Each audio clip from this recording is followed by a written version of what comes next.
Okay, today we are reviewing a book again, and today's book is Making Sense of God by Timothy Keller. Timothy Keller is a very articulate speaker, and he founded a church in New York City called Redeemer. It's a good church. Please visit the church, Google the page Redeemer Values Manhattan. They list their mission statement. Alongside there'll be a sermon to punctuate some of their values, which is a very novel idea for a congregation or a church. Some Christians think that when we review God and talk about God, it's like we are dissecting him and putting him in a test tube, and they have a problem with that. And I think William Lane Craig answered that objection, saying that when we give reasons for God, we are not putting God in a test tube and experimenting on God. What we are doing is like a doctor giving options to a patient to say, okay, you can take no action, or you can drink this medication and this is what will happen. So whenever we speak about God and say, look at God, we are not pretending to be superior to God. We are just trying to explain to sinners who God is. Excuse me. Sometimes what happens is believers have questions which are sometimes ridiculous because they don't do this anywhere else. If I start a job today and I'm given a contract to sign, I don't ask my manager or my boss and say, boss, please show me a balance sheet proving that you'll be able to pay me at the end of the month and for the remainder of my existence in this company. We don't do that. If anyone did that, they'll lose their job.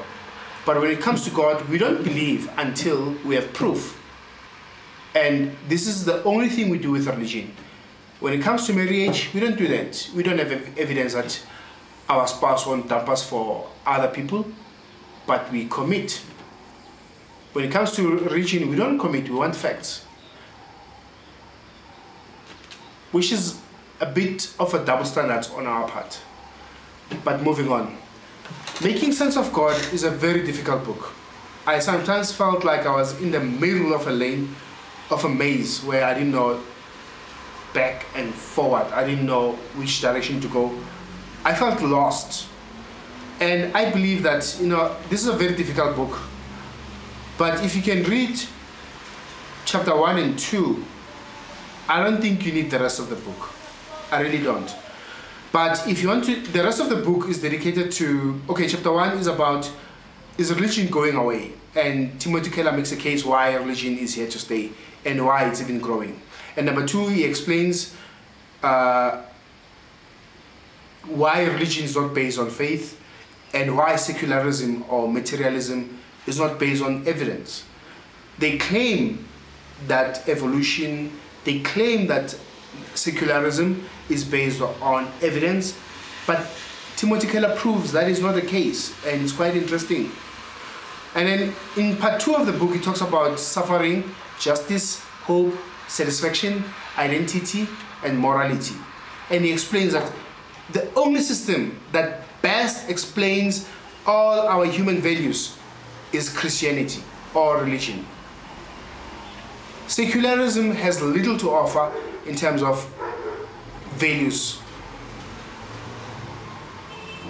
Timothy Keller has done a very difficult job of exposing the power of Christianity.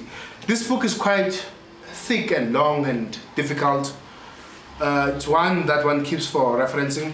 And I think what I will do going forward is that I will review a chapter, maybe each week, instead of reviewing the whole book, because that will be too dense. I can't do justice to this book in a 10-minute review.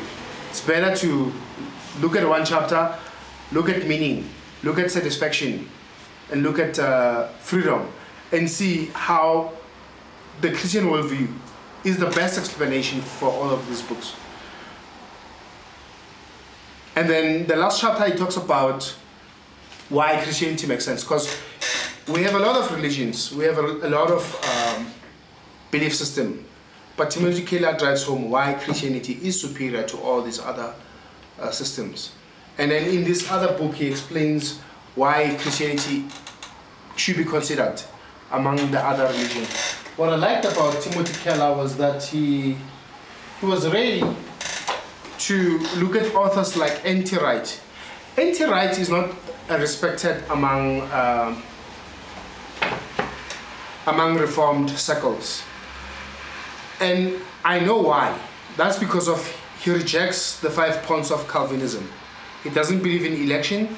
He doesn't believe in predestination. He doesn't believe in any of it. But I'd like to say no one is right all of the time. And nobody's wrong all of the time. Even Timothy Keller himself, he made some statements that make me worry. But that doesn't mean that every time he speaks nonsense. Like for instance, he said Genesis 1 cannot be taken literally. He didn't say that in this book, but somewhere else he did that. And to me, that is a source for concern. Okay? N.T. Wright is also wrong in terms of predestination, free will, etc. But in this book, who was Jesus? I thought it was amazing. I thought he did a good job. And Timothy Keller quotes him. He quotes where N.T. Wright is the strongest. And as Christians, we need to know and we need to listen to each other across denominational lines and not be so rigid and say, I'm Reformed, I'm Charismatic, I'm ZCC, I'm African Independent Church. You know, that is not Christianity. That is not Christianity. Christianity is being able to listen to diverse views and to synthesize and to be brave enough to quote your brother whom is disrespected and quote him and say, yeah, he's correct. And he is. So Timothy Keller in this book, he gives us a balanced view of God, how we as rational thinkers can accept God as rational, even though we can't explain everything. Because that's what D.A. Carson says Christians who have answers for everything, they tend to be disappointed when especially grief visits them.